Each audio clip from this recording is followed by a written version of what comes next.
peduli. Selalu kami cakap. Anak ibu anak rasa tiba. Jadi yang sakit remuk anak yatim.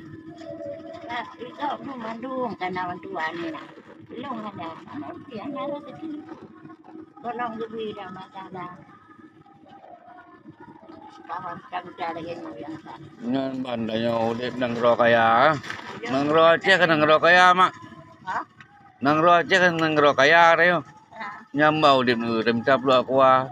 Umur bate, tanya kaya apa bate aku mau sakit. Coba kan? Mutaja hanape hanang taja.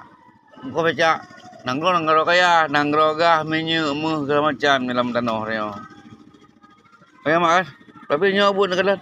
Nak minta ojek, nak minta, nak baju. Udip mana ni yatim rumah alam. Hidung pakai.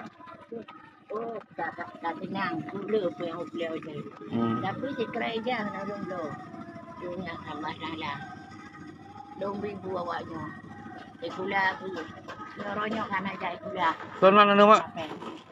Ha? Sonan mana? Ha? Sonan. Aminah. Aminah.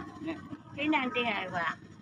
Buat tutu kilometer 5. Tengok buat tutu baru kayak pegawai raja yang tutu manyang itu kan.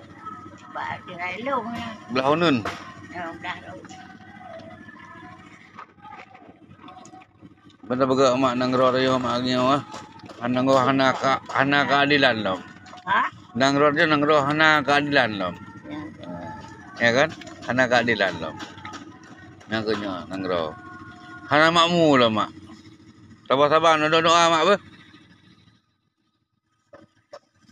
Ya amban bangsa Aceh katanya. Aku nyobut nang ro kaya. Nang ro Tuhan bi nang ro kaya nyobut nak kalan. Han sedih tak ke? Udip anak yatim dari rumah. Anak sakit di rumah kuplo ton anak sakit di rumah DKI hana benda-benda. Nyamban nak kalan. Sedih depan. Kajit ayam. Assalamualaikum warahmatullahi wabarakatuh.